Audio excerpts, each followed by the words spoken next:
ధర్మరాజు చెప్తాడు.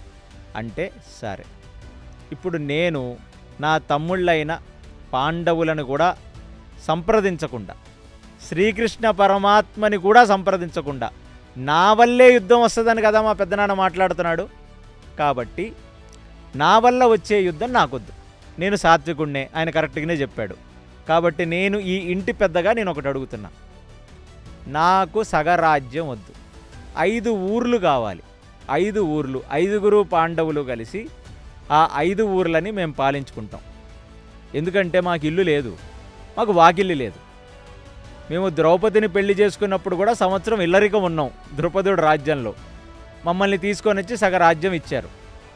ఇప్పుడు అజ్ఞాతవాస అరణ్యవాసాలు ముగించుకొని ఉపప్లావ్యంలో విడిదకిచ్చిన ఇల్లు, అభిమన్యుడు పెళ్లికి విడిదకిస్తే ఆ విడిదిల్లు ఖాళీ చేయాలా మేము? లేకపోతే ఇక్కడే ఉండిపోతామో చెప్పు. సో విరాట్ రాజు ఏమనుకుంటాడు, వీళ్ళు వచ్చి ఇక్కడే చుట్టాలన్నోళ్ళు 4 రోజులు ఉండి వెళ్ళిపోవాలి, కానీ వీళ్ళు వచ్చి ఇక్కడే స్థిరపడ్డారని అనుకోడా? మాకు పరువులు పోవా? కాబట్టి నేను నీకు మంచిగా చెప్తుంది ఏంటంటే, సగరాజ్యం ఇవ్వటానికి ధృతరాష్ట్రుడికి మా పెదనాన్నకి ఇప్పుడు ప్రాబ్లంగా ఉంటే ఏమీ పర్వాలేదు, 5 ఊర్లు ఇస్తే మేము 5గురు పాలించుకుంటాం. ఇది నేను చెప్తున్న సందేశం. దయచేసి దీన్ని తీసుకొని నువ్వు వెళ్ళి ఆ ధృతరాష్ట్రుడికి చెప్పవలసినది.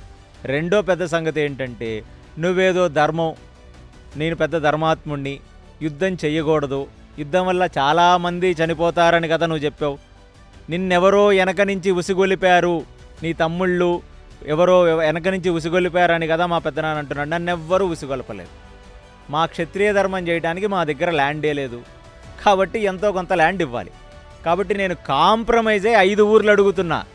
ఇక ఇంతకంటే కాంప్రమైజ్ అనేది ఏమీ లేదు ఇక భూప్రపంచం మీద. One of the best opportunity, best of the bad bargain. So నీకు దొరికింది. ఎంచక్కా మొత్తం భూమండలాన్ని దుర్యోధనుడే ఏలుకొని భూమండలాన్ని మాకు 5 ఊర్లు ఇస్తే చాలు అని ఇక్కడ మాకు పెద్ద మనిషి అయిన కృష్ణుడు. అసలు యుద్ధానికి రావటం ధర్మమో అధర్మమో తేల్చేవాడు ఆయన. ఆయన ఏది చెప్తే మేము అది వింటాం. అంతేగాని నువ్వు తీసుకోనొచ్చి కళ్ళబుల్లి మాటలు చెప్పి మసిబూసి మారాడుగా చేద్దాం, ఇక్కడ మమ్మల్ని ఏదో పొగిడి మమ్మల్ని భ్రమించేలా చేద్దామని అనుకుంటే మాత్రం సంజయ అది కరెక్ట్ కాదు.